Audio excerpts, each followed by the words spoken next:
vamos a trabajar en esta ocasión en el curso de métodos cuantitativos 1 el tema de medidas de dispersión.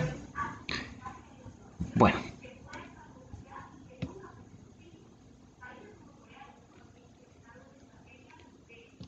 esta pues corresponde a la clase de esta semana y pues básicamente una medida de dispersión o que son varias proporcionan información mucho más completa acerca de la distribución de la variable de estudio.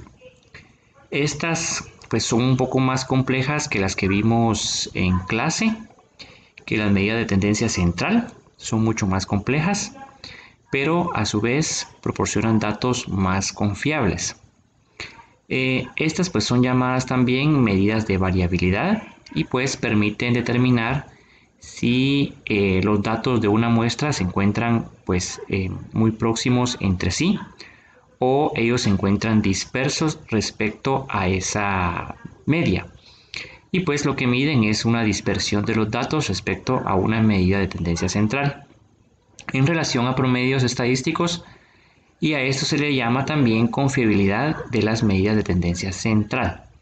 Dentro de estas medidas de dispersión podemos encontrar aquellas que se llaman rango. Pues básicamente cuando hablamos de rango nos referimos al dato más alto, la diferencia entre el dato más alto y el dato más bajo.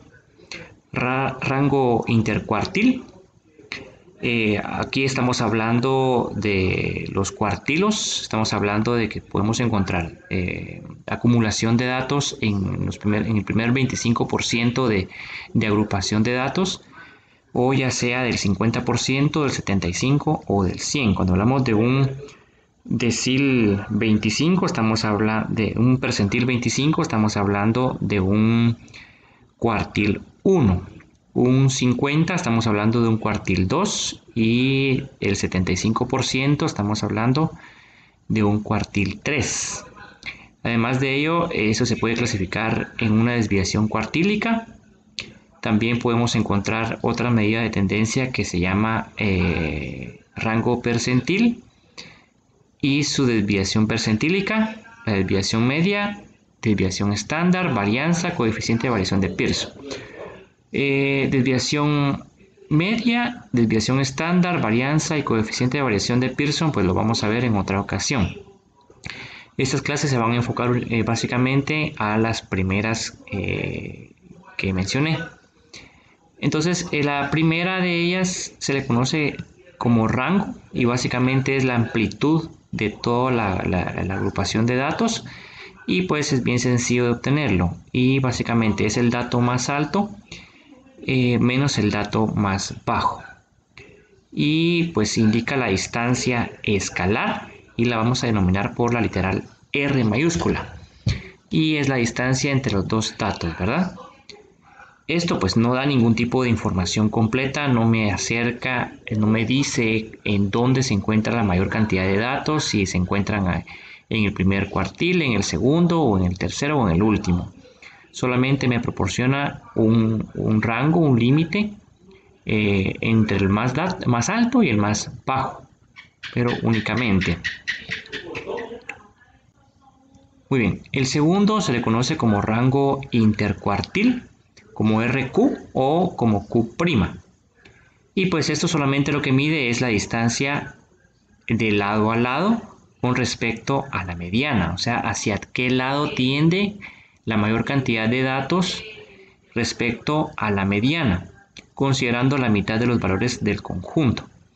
Y lo que hace el rango intercuartil es dividir la agrupación de datos en 4 partes. Y ese rango intercuartil, que es la distancia entre un dato y el otro, pues básicamente nos mide la distancia que existe entre el cuartil tercero y el cuartil primero. Es decir, donde se encuentra la mayor cantidad de datos entre el 75% y el 25%. La otra medida de dispersión se le conoce también como desviación cuartílica, Q o RSQ. Y esto es la mitad del dato anterior, es decir, hacia dónde va a tender, es la mitad del rango intercuartil. Y este se analiza únicamente el 25%, es decir, la cuarta parte de cada lado de la mediana. Es decir, la cuarta parte del primer rango o de la primera agrupación y la otra cuarta parte que se encuentra en el límite superior. La otra medida se le conoce como rango interpercentil, como P o RP. Esta lo que hace es medir la distancia entre dos diferentes percentiles. Cuando hablamos de percentiles, estamos hablando de 100, dividir la agrupación de datos en 100 unidades. Y me mide la distancia que existe entre el percentil 90 y el percentil décimo. O, dicho de otra forma, dentro del decil 9 y el decil primero.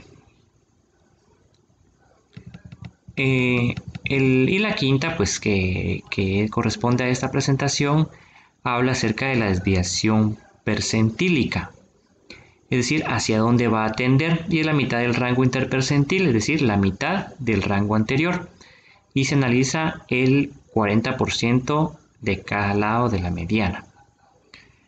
Bueno, en este caso podemos decir que las que acabamos de mencionar, desviación cuartílica, rango interpercentil y la desviación percentílica, son más adecuadas que el rango, porque el rango pues básicamente solo me mide cuál es la distancia que existe entre los datos más alejados. En este caso podemos decir que por qué tiene ciertas limitaciones, como el rango. De igual forma, pues no permiten estas últimas una interpretación precisa de una calificación dentro de la distribución, pues solamente estamos agrupando valores. Y en el caso, comparándolo con la mediana, pues no puede hacérsele intervenir en ninguna de las relaciones matemáticas que son importantes de la inferencia estadística. O sea, básicamente, para poder inferir estadísticamente, pues no son muy adecuadas. Bueno, aquí se presenta ya un ejercicio, el cual lo vamos a hablar en la siguiente sesión.